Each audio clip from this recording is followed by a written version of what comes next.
નમસ્કાર દોસ્તો, ફરીથી ડાયરેક્ટ ઇનડાયરેક્ટ એના છેલ્લા પીરિયડમાં આપણે વિધાન વાક્ય એસર્ટિવ સેન્ટેન્સ એની પ્રેક્ટિસ કરી 14 જેટલા વાક્યની પ્રેક્ટિસ કરી.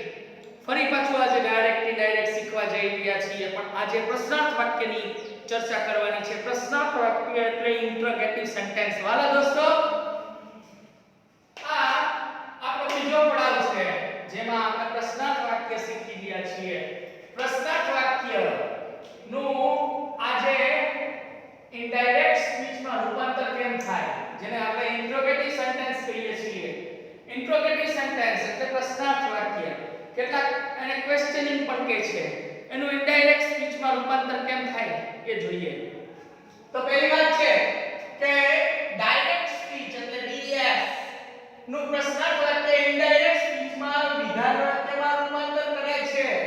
એટલે પહેલી વાત ઈ કે ડાયરેક્ટ સ્પીચમાં જ્યારે જે પ્રશ્નાર્થ વાક્ય છે એનું જ્યારે ઇનડાયરેક્ટ સ્પીચમાં રૂપાંતર કરો તો ઇટ કન્વર્ટ્સ ઇન્ટુ અસર્ટિવ. એ વિધાન વાક્યમાં રૂપાંતર સ્ટેટમેન્ટ બની જાય છે. એટલે પ્રશ્નાર્થ વાક્ય છે ઈ સ્ટેટમેન્ટ એટલે વિધાન વાક્યમાં રૂપાંતર બની જાય છે. તો આપણે પ્રશ્નાર્થ વાક્યનું બંધારણ છે એ જ્યારે ઇનડાયરેક્ટ સ્પીચમાં રૂપાંતર કરો ત્યારે એને વિધાનમાં રૂપાંતર કરવું પડે. એટલે વાક્યમાંથી પ્રશ્નાર્થ ચિહ્ન નીકળી જશે. પ્રશ્નાર્થ ચિહ્ન ખાલી નીકળી નહીં જાય. પ્રશ્નાર્થ ચિહ્ન છે એ નીકળી ગયા પછી પણ એની રચના છે એમાં પહેલા કર્તા પછી ક્રિયાપદ એ રીતે એનો ક્રમ આવશે. એટલે પ્રશ્નાર્થ વાક્યનું વિધાન વાક્યમાં રૂપાંતર થાય છે. અને પ્રશ્નાર્થ ચિહ્ન પ્રશ્નાર્થ વાક્યનું વિધાન વાક્ય બને છે. વાક્યમાંથી પ્રશ્નાર્થ ચિહ્ન પણ નીકળી જશે. રિપોર્ટિંગ વર્બ એટલે ડોલરનું ક્રિયાપદ સે એનું આસ્ક અથવા તો સેઇઝ એનું આસ્ક ને એસ લગાવવાનો આસ્ક કે સેડ નું આસ્ક થશે. આસ્ક ક્રિયાપદ પછી કોઈ દિવસ પ્રિપોઝિશન ટુ વપરાતું નથી. એટલે આસ્ક કે આસ્ક્ડ પછી કોઈ દિવસ ટુ વપરાય નહીં. ખાસ નોટ કરો. હવે કેટલાક વ્યક્તિઓ એવું બને કે એસ કે આસ્ક કે આસ્ક્ડ સિવાય કોઈ બીજું ક્રિયાપદ મૂકવા ઈચ્છતા હોય તો તે સિવાય ક્યારેક ઇન્ક્વાયર્ડ એટલે પૂછપરછ કરવી કે કે questioned આ ત્રણેય શબ્દના અર્થ પ્રશ્ન પૂછવો એવો અર્થ થાય છે. વગેરે ક્રિયાપદો રિપોર્ટિંગ વર્બ એટલે આર વિના કાળ પ્રમાણે વાપરી શકાય છે જેની પછી ટુ વપરાય નહીં. ખાસ ધ્યાન રાખો કે આસ્ક્ડ કે પછી ઇન્ક્વાયર્ડ કે ક્વેશ્ચન્ડ આ કોઈ પણ શબ્દ પછી ટુ વપરાતું નથી. પ્રિપોઝિશન ટુ એની સાથે વપરાતું નથી વાલા દોસ્તો. પછીની વાત જુઓ કે પ્રશ્નાર્થ વાક્ય બે પ્રકારના છે. મેજરલી પ્રશ્નાર્થ વાક્ય છે એ અંગ્રેજી હોય કે ગુજરાતી હોય એ ક્વેશ્ચન કાઇન્ડ્સ ઓફ આપણે જોયું કે કાઇન્ડ્સ ઓફ સેન્ટેન્સીસ વાક્યના પ્રકારો જોયો તો એમાં પ્રશ્નાર્થ વાક્ય છે એ બે પ્રકારના છે. એક યુનિવર્સલ ક્વેશ્ચન અને એક ડિસ્ક્રિપ્ટિવ ક્વેશ્ચન. હવે યુનિવર્સલ ક્વેશ્ચન એટલે શું? તો કે જેને ઉલટ-સુલટ પ્રશ્ન કહેવાય. તમે જાણો છો કે ઓક્ઝી વર્બ દ્વારા પ્રશ્ન પૂછાય છે. Are you A boy? Is he Raju? તો આ યુનિવર્સલ ક્વેશ્ચન કહેવાય છે જેના જવાબો તમે ડોકીથી હલાવીને હા કે નામાં આપો છો. જેના જવાબો હા કે નામાં હોય એને યુનિવર્સલ ક્વેશ્ચન કહેવાય. ઓક્ઝી વર્બને આગળ લઈ અને પ્રશ્ન પૂછવામાં આવે છે અને આવા પ્રશ્નોના જવાબો હા કે નામાં અપાય છે. બરાબર છે? તો આવા પ્રશ્નો છે એ જ્યારે વાક્યમાં વપરાય ત્યારે આ બે પ્રકાર છે. અને બીજો પ્રકાર છે એ ડિસ્ક્રિપ્ટિવ ક્વેશ્ચન. હવે ડિસ્ક્રિપ્ટિવ ક્વેશ્ચન એટલે કે વર્ણનાત્મક પ્રશ્નો જેના જવાબ હા કે ના થી અપાતા નથી. which answer is not given with yes or no. તો શું કરવું પડે છે ત્યાં? you have to give description what the question is answered. તમને what the question is asked જે પ્રશ્ન પૂછ્યો છે એનું વર્ણન કરવાનું છે. દાખલા કે who are you એમ તમને પૂછે તો ત્યાં તમે કોણ છો એનો જવાબ આપવાનો છે કે I am કલ્પેશ રાવ અથવા તો I am a teacher. બરોબર? what are you doing તો ત્યાં તમે શું કરો છો એનું વર્ણન કરવાનું છે. who, what, where, WH અને HOW ની પ્રશ્નાર્થ રચના શીખી છે. તમે જાણો છો. વાલા દોસ્તો, તમે જુદા જુદા બાહ્યકાળોની બધા પ્રકારની રચનાઓ શીખી છે. તો જ્યારે WH અને HOW વાળા પ્રશ્નો આવે તો એને વર્ણનાત્મક પ્રશ્નો કહેવાય અને ડિસ્ક્રિપ્ટિવ ક્વેશ્ચન્સ કહેવાય, જે WH અને HOW થી શરૂ થાય. તો આવા બંને પ્રકારના વાક્યો છે એ આજે આપણે જોવાના છે.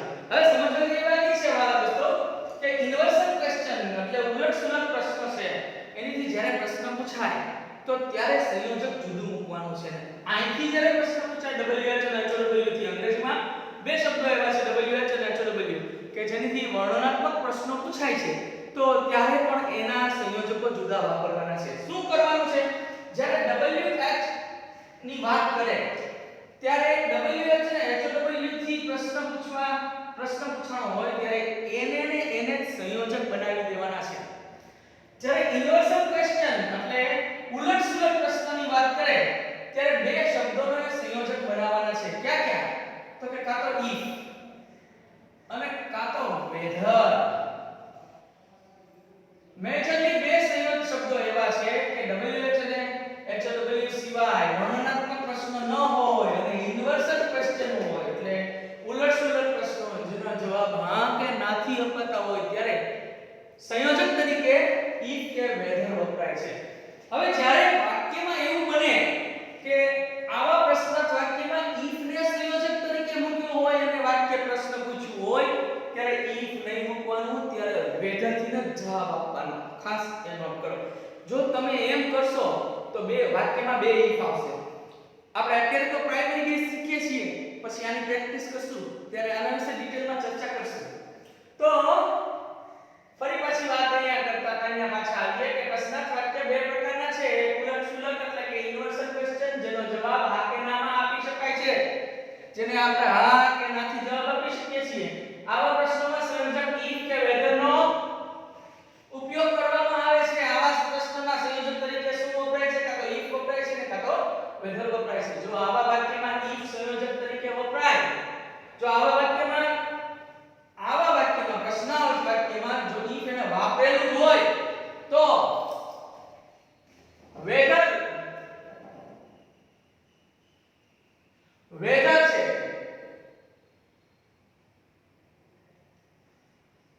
whether થી જવાબ આપો, નહીં તો વાક્યમાં બે વાર if આવશે. નહીં તો શું થાય કે એક વાક્યમાં બે વાર if આવશે જે વ્યાકરણની દૃષ્ટિએ સાચું ગણાશે નહીં, એટલે એને whether થી જવાબ આપો. પછી બીજી વાત, આ પહેલી વાત શીખ્યા કે ઇન્વર્શન ક્વેશ્ચનના જવાબમાં સંયોજક તરીકે હું મૂકવું એ વાત આપણે જોઈ. સંયોજક તરીકે શું મૂકવું એ વાત આપણે જોઈ. હવે પ્રશ્નાર્થ વાક્યનો બીજો પ્રકાર છે એને અંગ્રેજીમાં ડિસ્ક્રિપ્ટિવ ક્વેશ્ચન કહેવાય છે, જેને આપણે વર્ણનાત્મક પ્રશ્નો કહીએ છીએ, જે WH અને HOW થી શરૂ થાય છે, જેના જવાબો છે એમાં વર્ણન કરવું પડે છે. આવા વાક્યોમાં સંયોજક તરીકે પ્રશ્નાર્થ સર્વનામ એટલે કે WH HOW એનું એક તે જેના દ્વારા પ્રશ્ન પૂછાયો હોય તેને જ સંયોજક બનાવી નખાય છે. એટલે WH HOW જેનથી પ્રશ્ન પૂછાણો છે એને જ સંયોજક બનાવી નખાય છે. દાખલા તરીકે where થી પ્રશ્ન પૂછ્યો તો where ને તે સંયોજક બનાવીને વાક્ય રૂપાંતર કરાય. what થી પ્રશ્ન પૂછ્યો તો what ને સંયોજક બનાવીને વાક્ય રૂપાંતર કરાય. how થી પૂછ્યો why થી પૂછ્યો, આ બધા સર્વનામો પ્રશ્નદર્શક સર્વનામો છે એનો જ ઉપયોગ કરી એને જ સંયોજક બનાવી વાક્યમાં રૂપાંતર કરાય છે. પણ ખાસ નોટ કરવાની એ છે કે વાક્ય ઇન્વર્શન હોય એટલે ઉલટસુલટ પ્રશ્ન હોય કે વાક્ય ડિસ્ક્રિપ્ટિવ ક્વેશ્ચન્સમાં હોય, પણ પ્રશ્નાર્થ વાક્ય ઇનડાયરેક્ટમાં હંમેશા it always converted into assertive sentence. વિધાન વાક્યમાં જ સ્ટેટમેન્ટમાં તે ડિક્લેરેશનમાં તે પ્રશ્નાર્થ વાક્ય વિધાનમાં જ રૂપાંતર થાય છે. એ સિવાય બીજી કોઈ રીતે થતું નથી. હવે થોડા વાક્યને આપણે સમજીએ. તો અહીંયા સંયોજક તમે શું મૂકશો? if કે whether. અહીંયા સંયોજક તમે શું મૂકશો? WH કે HOW એનું એક સંયોજક તમે મૂકી શકશો. પછી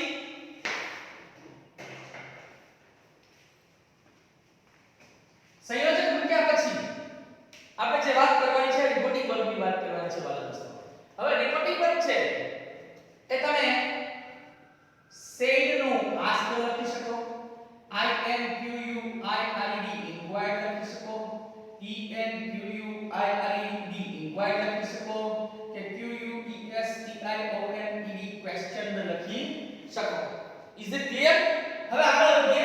આપણે વાક્યનું રૂપાંતર કરીએ છીએ, એક પછી એક વાક્યને આપણે રૂપાંતર કરતા જઈએ છીએ. પહેલા ઇન્વર્ઝન ક્વેશ્ચન એટલે ઉલટ-સુલટ પ્રશ્ન જેના જવાબ હાથેનામાં આવે છે એવા વાક્યનું રૂપાંતર કરીએ.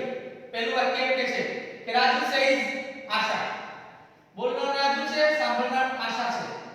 એમ આઈ રાઈટ? હું સાચો છું? તો મિત્રો રિપોર્ટિંગ વર્બ છે એ સાદા વર્તમાન કાળમાં છે. આપણે આગળ જોયું હતું વિધાન વાક્ય વખતે કે રિપોર્ટિંગ વર્બ જો સાદા વર્તમાન કાળમાં હોય તો કાળમાં કોઈ ફેરફાર થશે નહીં. એટલે એને ટુ બી નું રૂપ છે, ટુ બી નું રૂપ જ મારે મૂકવું પડશે. વાક્ય છે એ પ્રશ્નાર્થ છે ને વિધાનમાં રૂપાંતર કરવું પડશે. એટલે મારે રૂપાંતર કરું છું રાજુ આસ ક્રિયાપદને એસ લાગ્યો અહીંયા તે એટલે અહીંયા લગાડું છું.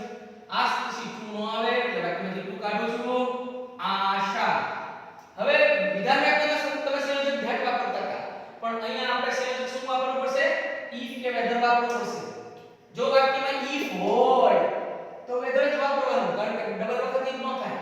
તો વાક્યનું રૂપાંતર કરવા માટે મારે શું મૂકવું પડશે?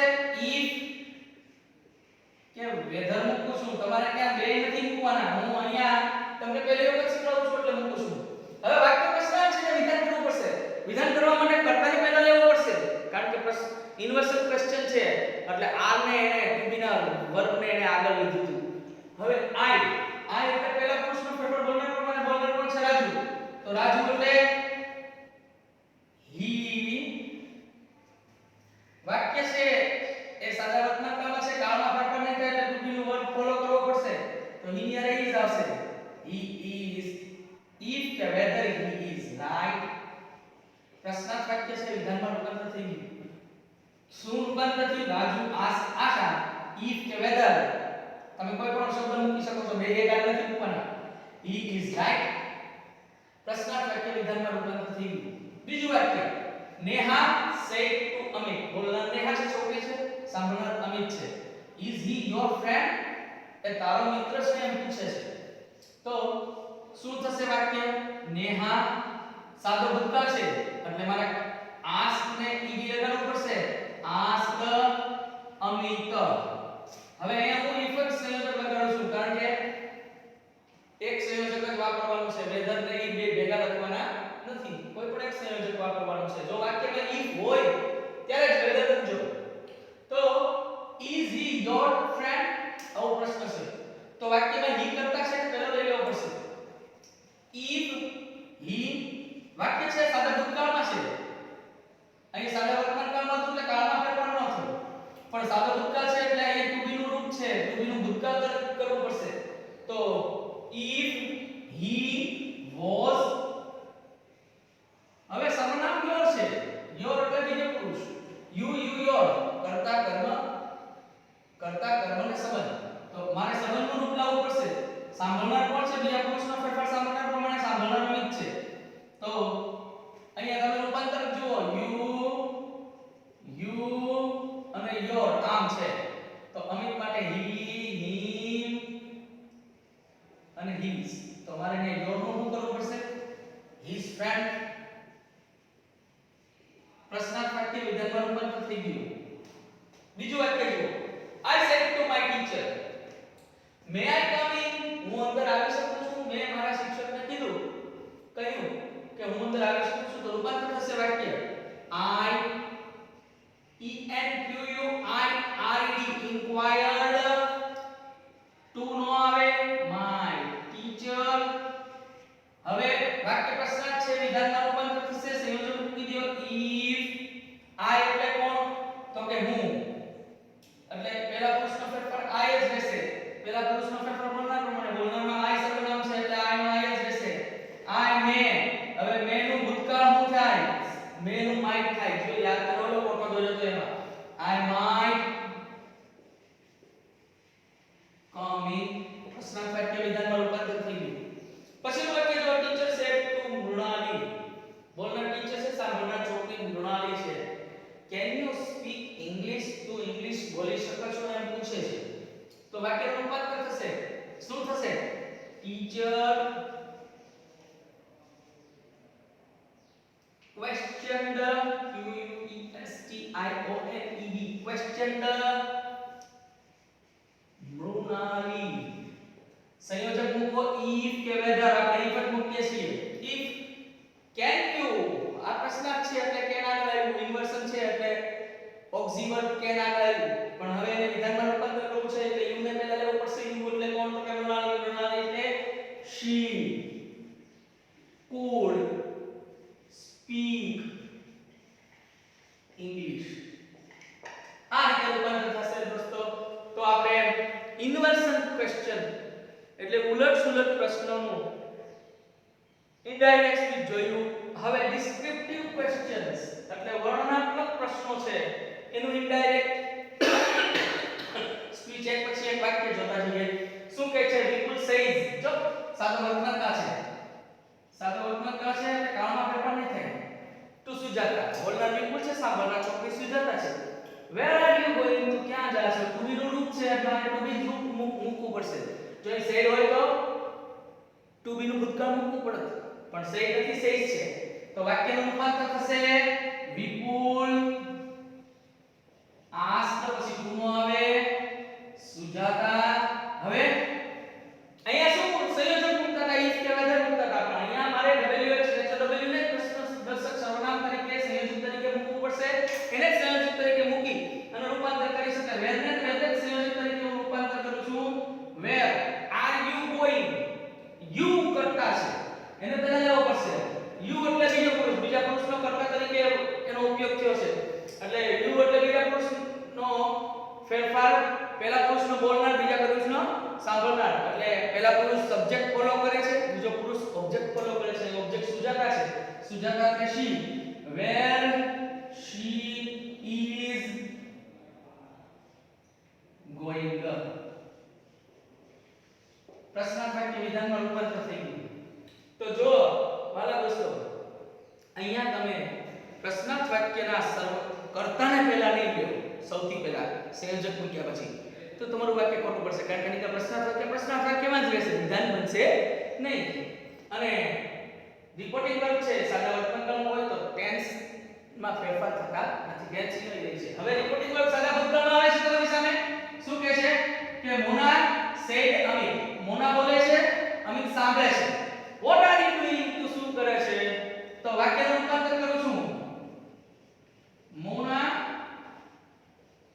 આસ્ક્ડ કે ઇન્ક્વાયર્ડ I N Q U I R E ઇન્ક્વાયર્ડ બેમાંથી કોઈ એક ક્રિયાપદ હું પૂછું તમારી સામે કોને કહે છે અમિત પછી તું વપરાતું નથી હવે મારે વોટ ને સંયોજક બનાવી દેવું પડશે સંયોજક તરીકે વોટ ને મૂકી દીધું વોટ હવે વાક્યમાં કર્તા ગોતવું પડશે આર યુ ડુઇંગ તું શું કરે છો તો યુ કરતા છે યુ એટલે બીજો પુરુષનો ફેરફાર સાંભળનાર પ્રમાણે સાંભળનાર અમિત છે એટલે હી વોટ હી હવે જો અહીંયા ટુ બી નો વર્તમાન કાળનું રૂપ છે ઈ એમાં રિપોર્ટિંગ વર્બ સાદા ભૂતકાળમાં છે એટલે ટુ બી નું ભૂતકાળ બની જશે વોટ હી વોઝ ડુઇંગ પ્રશ્નાર્થ વાક્ય વિધાનમાં રૂપાંતર થઈ ગયું આ વાત સમજી શકો છો તમે હવે આગળ જો ત્રીજું વાક્ય old man said to the stranger એટલે અજાણ્યા માણસને એક વૃદ્ધ માણસ પૂછે છે કે હાઉ ઓલ્ડ આર યુ તું કેટલા વર્ષનો છો હવે એનું રૂપાંતર થશે કેમ કરશું ઓલ્ડ મેન આસ્ક્ડ સાદો ભૂતકાળ છે રિપોર્ટિંગ વર્બ કાળમાં ફેરફાર થશે ધ સ્ટ્રેન્જર વાક્યમાં સંયોજક છે AWH નું વાક્ય છે એટલે એને સંયોજક બનાવી દો હાઉ ઓલ્ડ આર યુ તો હાઉ ઓલ્ડ યુ એટલે કોણ તો કે સ્ટ્રેન્જર એટલે હી વોઝ પ્રશ્નાર્થ વાક્ય વિધાનમાં રૂપાંતર થયું પછીનું ચોથું વાક્ય જુઓ teacher said to me why are you late today તું આજે મોડો કેમ છો જો સાંભળનાર અહીંયા મી છે મી એટલે એનો અર્થ એમ કે એનું સર્વનામ કર્તા તરીકે આ રૂપાંતર થશે તો હું સાંભળનાર છું એટલે વાક્યનું રૂપાંતર કેમ થશે ટીચર આસ્ક્ડ અથવા ઇન્ક્વાયર્ડ અથવા તો ઇન્ક્વાયર્ડ કે ક્વેશ્ચન્ડ મી વાય ને સંયોજક બનાવી નાખો વાય ને સંયોજક બનાવી નાખ્યું why are you late today પછી